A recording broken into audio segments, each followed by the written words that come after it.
Did you think that I wouldn't find out? Nothing happens around here that I don't hear about, okay? So let's talk about that dragon. Wah wah wah wah wah wah wah wah wah wah wah wah wah wah wah wah wah. Hello folks, welcome back to Stuff I Make Because I'm Bored. My name is Sin and I will be your host, and I am having so much fun doing the not at all stressful task of moving. So today I'm going to spoil myself by talking about a movie that I love so dearly, How to Train Your Dragon. Aside from being a gorgeous, timeless animated film with a gripping and compelling story, this movie also contains one of the most incredible soundtracks by John Powell and amazing vocal performances by Gerard Butler as Stoic the Vast, and pretty good performance by Jay Baruchel as Hiccup and America Ferrera as Astrid. Adapted from Cressida Cowell's children's books by DreamWorks, How to Train Your Dragon follows a young Viking named Hiccup as he tries to find his way in a world that simply isn't built for people like him. It is a story about change, fear of the unknown, growing up, found family, love. I love it so much. For this video, I'm going to assume that you've already seen the movie. If you haven't, go watch it. It's on Netflix.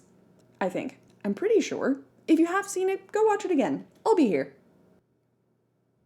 Okay, welcome back. Now I want to share with you some of my thoughts on Hiccup, Stoic, Toothless, the movie in general, and look, I just want to talk about dragons because I feel like crap and I love dragons. Part 1, Hiccup. The movie follows Hiccup as our main character, a scrawny teen trying to find his place in this dragon-ravaged world. Since the opening to this movie is basically the best opening to a movie of all time, as soon as we're introduced to him, we learn so much about him almost instantly. We learn his disposition to the dragons, what he wants, what other characters think of him, the history of him and his village, his complicated relationship with his father. It is completely perfect and is only about 6 minutes long. It is also told both implicitly as well as explicitly, and all the dialogue flows really naturally, and nothing feels too ham-fisted. When we first see his face as the dragons attack the village, Hiccup's expression is one of eager delight. We can see in him more joy than in any other Viking, as the rest pretty much only have distaste, anger, or fear in their faces at the mere thought of dragons. But not Hiccup. As he takes off sprinting into the fray, we see his relationship with the people in his village. Some of the first words we hear people shout at him are chastising him for being outside at all, demanding he take cover and get back inside.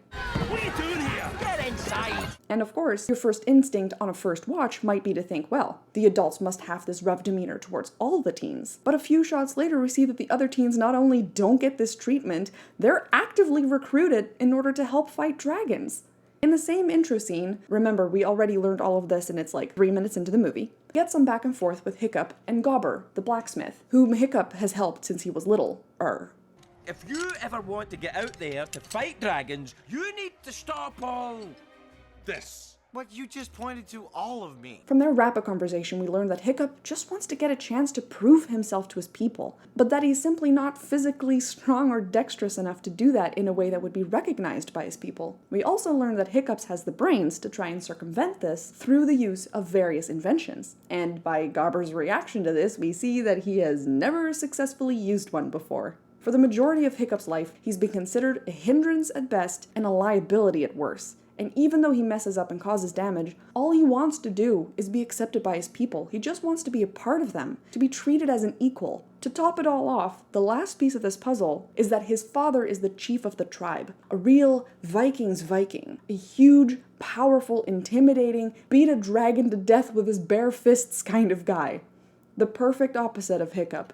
Even when Hiccup actually catches a dragon with his contraption, no one believes him because nobody saw it happen. Real boy who cried wolf scenario. And after he's dropped off at home after the intro, the first thing he does is try and find this dragon to prove that he did shoot it down, to prove that he is worthy of his tribe. All in all, Hiccup is honestly my favorite character archetype. The underdog who wants to find his place among his people, though not through fundamentally changing who they are, but by leaning into what makes them different, and people recognizing that and accepting them for it. Characters like Po from Kung Fu Panda, Megamind from Megamind, Rudolph the Red-Nosed Reindeer. And I love watching Hiccup grow through the movie, how he gains confidence and challenges the status quo that he's grown up with, how he grapples with his want to be near and learn about dragons while continuing to work hard in dragon training to please his father, how he tries to bring together these two worlds, and how he fails to do so at first, but then succeeds in the end. And one of my favorite scenes in the film is toward the end,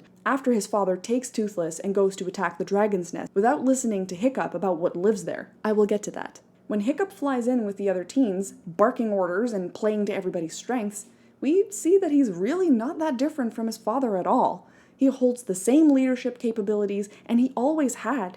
But now, he's earned the respect of his peers and proved his worth, both as a member of the village and as the very first person to ride a dragon, in his village at least. I will not comment on the second movie. I don't particularly care for it. Not every franchise film can have a strong first, second, and third movie, okay? They can't all be Kung Fu Panda. And I love that this is what Stoic sees as well, how he sees himself in Hiccup in that final battle. Every bit the boar-headed, stubborn Viking you ever were. How they're both bullheaded and stubborn, willing to fight for their people, and willing to sacrifice themselves if needed in order to protect what they love. Despite their differences, they're very much the same. Which brings me to Part 2, Stoic. I want to discuss a bit more about Stoic and whether or not he's a good father, because I think the answer to that is actually pretty complicated. When we first meet him in the intro in the film, he's one of the people that appears to be mad that Hiccup is outside in the fray at all. Hiccup! What is he doing out again? What are you doing out? Get inside! As the dragons attack, he is calm, collected, focused, ordering the Vikings around to best defend against the assault, mirroring the scene I was just talking about with the final battle between Hiccup, Toothless, and the Hive Queen dragon. At the end of the village fight in the intro, after Stoic rescues Hiccup from the monstrous nightmare and Hiccup having caused massive damage to the village, we see a little bit more of his relationship with Hiccup. In their conversation/fight, Hiccup tries to defend himself and says that all he wants to do is kill dragons, like his father and his village. But Stoic knows Hiccup well enough to say that Hiccup is many things, but he is not a dragon slayer. And I think that's so interesting, because Stoic ends up being completely right in saying that, since Hiccup can't even bring himself to kill Toothless when Toothless is completely defenseless. What I love about this interaction is that you can clearly see how distraught and frustrated Stoic is from having to deal with Hiccup's antics, but he's not just Hiccup's father. He's also the chief of the tribe. Yes, he wants his son to stay safe, but more than that, he needs to ensure that his people are fed, that they stay protected from the dragons, and arguably also from Hiccup's attempts at, helping. When he cuts Hiccup off when he's trying to explain that Hiccup actually got a dragon with his device, we see how exasperated Stoic is. Let's get a search party out there before... Stop! Just stop. From Hiccup's own admission, this isn't the first time that Hiccup's made a claim like this, and Stoic doesn't have the patience anymore to listen. And honestly, from what Hiccup's saying, we can infer that Stoic most likely did listen the first few times. A bit later in the film, when Stoic decides to lead a normal raid against the nest, there's a great conversation that he's got with Gobber about Hiccup. We learn that Stoic is deeply concerned about Hiccup, not just from a chief's perspective, but from a father's. He doesn't know how to connect with Hiccup. We see from his mannerisms and we hear in his voice that he really, really wants to. He describes how when he was young, he always knew what he wanted to be, who he had to become, and that Hiccup is not like that. And when Gobber suggests he puts Hiccup in dragon training, Stoic's main concern is solidly Hiccup's safety. He's convinced that Hiccup would be killed before training even started. This is probably why he's never enrolled him in the past. However, though it takes some persuading from Gobber, he does eventually relent and decides to grant Hiccup the one thing that Hiccup's wished for ever since he was a kid: dragon training. Which brings us to the next conversation with Stoic and Hiccup. I think it's Decided time I you don't learn want to fight dragons. What? I think this conversation is very important, because yes, Stoic is ignoring Hiccup, we need to keep in mind the context. Hiccup has never wanted anything else in his whole life. Every conversation he's had in this movie with other members of the village, he has just affirmed how badly he wants to kill dragons, how badly he wants to be their equal, how he just wants to be a Viking. What sense then would it make to Stoic for this same person to, out of nowhere, claim he no longer wants to do that? It doesn't make any sense to Stoic. Bullheaded that he is. The biggest reason Stoic even wants Hiccup in the training at all was because Gobber convinced him that the best way to protect Hiccup would be to train him, to prepare him for the world of dragons. The safest thing for Stoic to do is to enroll Hiccup in training so that he can at least gain the skills he needs to survive. He forces Hiccup to enroll and goes off to find the nest. Train hard. I'll be back. Probably. And I'll be here. Maybe. When he returns from this outing unsuccessful, it is near the end of dragon training, and Hiccup has become the best student that they've ever had. This is, of course, due to Hiccup getting to know the dragons through Toothless. And there's this great moment when Stoic is talking to Gobber where he briefly believes that Hiccup's died. Look at his face. Well, if by success you mean that your parenting troubles are over with, then yes. But then it turns out Hiccup is not dead. He's alive and famous. Look at his face. He can barely walk through the village without being swarmed by his new fans. Hiccup? And the very first thing Stoic does is go directly to Hiccup. The eagerness in his eyes, the joy in his face. Finally, after all these years, he's got something in common with his son. They can finally bond. They can finally connect at a deeper level, and he is elated. Oh, Thor almighty! Ah, with you doing so well in the ring, we finally have something to talk about. He even takes the time to share with Hiccup something very deeply personal to him, a helmet forged from the breastplate of Hiccup's deceased mother, For the, You like the breast hat. the hat? signifying that Stoic officially sees him as part of the village. Then, after Hiccup's graduation and the fight with Toothless and the monstrous nightmare, we get to my favorite scene. Stoic and Hiccup's fight. Imagine how betrayed Stoic feels in this moment. Everything that he was told about his son, all of his triumphs in the ring, all the greatness he displayed was a lie, a trick. And for what? And when Hiccup lets slip that he knows where the nest is and that his primary concern is the well-being of this pet dragon, Stoic disowns him. And I know how that sounds, but look at him. Listen to the way that his voice cracks. Look at how he stumbles out of the building. Look how much needing to say this pains him. You're not a Viking. You're not my son.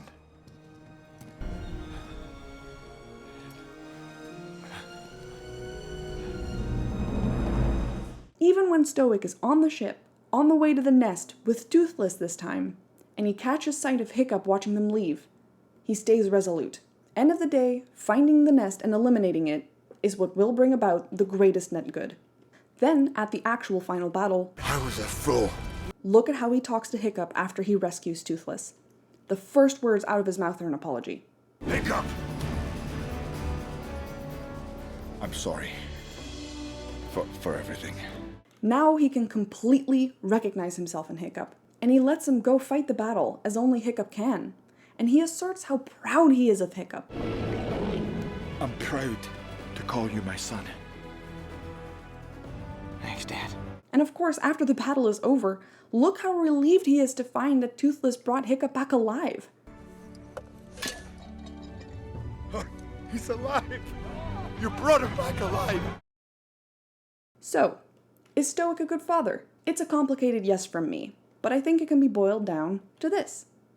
You know, all fathers love their sons, but sometimes fathers feel despair, like everyone else, and they say things they only think they mean in the moment. But with time, they learn they never really meant it at all. Part 3, Toothless! Did you think I could go through this whole video only marginally mentioning Toothless? Pah! I don't really want to discuss Toothless as a character. I want to take this section to discuss the overall feel, look, and animation of the dragons in general. I love how each of the dragons is animated. Look how Toothless is characterized when he confronts Hiccup after he's freed. Look how cat-like his movements are, how he's poised to pounce, his eyes narrow slits, his head is low, his back is arched high, and I love these little side steppies that he's doing. Oh my god, he's so cute! Then look at how completely he transforms after Hiccup tosses away the knife. Complete tonal shift in his posture. Head up, eyes big, and square? It's very clear that the animators studied a lot of cats while developing how Toothless would behave, with some small bird-like and lizard-like elements thrown in. And this care was fully extended to the other dragons as well. Look at how the Natter walks around, how it hops from wall to wall, how it tilts its head like a bird to look at things. Or the Gronkle and its slow kind of dopey movements. And look at how sinewy and serpentine the monstrous nightmare is. It's masterful. I adore it so much. I also want to talk about my favorite scene, the first flight scene with Hiccup and Toothless. Ignore that this is my third favorite scene. This movie is my favorite scene, okay? In the beginning, the way they work together, or more accurately, how Hiccup works against Toothless's natural movements while they navigate. That's my fault. Yeah, I'm on it. And then, as they're kind of getting the hang of it, how they climb up and up and up into the sky. is amazing! And how Hiccup becomes untethered from Toothless, and they plummet back to Earth at breakneck speed.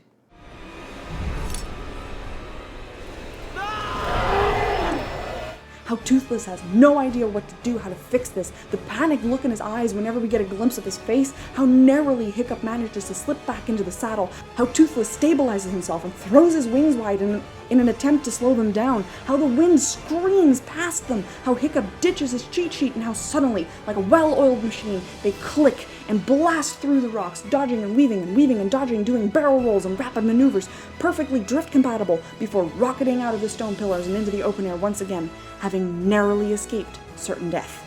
All the while, the theme Test Drive plays. Hiccup's theme and Toothless's theme played together.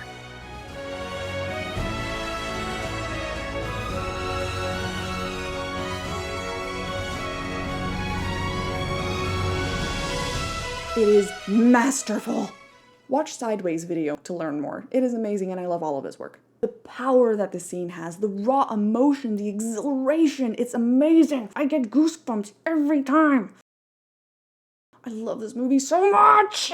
Part 4, Everything Else. What else is there to say about this movie? Honestly, so much. I could talk about this movie for hours. I could talk your ear off about the character design, the artwork of the dragons in the Dragon Manual, the lighting, the soundtrack, the romantic flight scene with Hiccup and Astrid. This one also always makes me cry. I don't think you guys understand how badly I want dragons to be real. In fact, I would love to say that I love everything in this movie, down to the merest detail. But I would be remiss to not mention the very small grievance that I do have. The voice acting. While Stoic is incredible, truly, I think Gerard Butler did an incredible job. I think America Ferrera as Astrid and, moreover, Jay Baruchel as Hiccup were, I don't know, just alright? They both have some very strong moments here and there, but overall, Jay especially just kind of pulls me out of the movie every once in a while. He's just not super convincing. I do still think that they were directed extremely well, and they gave really good performances for them being, you know, screen actors. Also, in this one scene where Hiccup and Toothless are practicing flying and the rope snaps and then Hiccup is stuck to the saddle, there's one frame where the rope clips through Toothless's neck. I mean, how could they not catch this? Talk about sloppy. 0 out of 10, literally unwatchable, worst movie of all time. Anyway, DreamWorks knocked it out of the park with this movie. It is such a compelling story, incredible visuals, the perfect soundtrack, dragons! It is perfection. I'm sure you couldn't tell, but this is my favorite movie. Probably of all time. At the very least, it's very comfortably in my top 3. I have seen the later movies, and my dad really liked the series that they released on Netflix, but none of the other installments ever really grabbed me the way the first movie did. Hiccup and Stoic's complicated relationship, Hiccup's character arc, Toothless. It's a movie just made for me. Have you ever seen this movie before? What's your favorite scene? Which of the dragons is your favorite? I think mine is the Bone Napper. Bone Napper. Let me know in the comments. Thanks for spending some time with me. If you thought it was well spent, leave a like. Subscribe if you'd like to see more videos like this in the future. I post videos every Tuesday at noon Eastern. If you want to hear from me more frequently, and if you'd like to see sneak peeks into future videos, you can follow me on my social medias. You can find the ads here and in the description. But that's all, folks, and I'll see you in the next video. Bye! Simbib, stuff I make because I'm bored. When I was like 13 or 14, I did a research essay on dragons and them being real, based on the fact that every single culture on the planet has some kind of large lizard beast in their mythos. Now I know that it was because of dinosaur bones, but as a kid you just need something to keep you going through school. And mine was for dragons to be, or have been, real.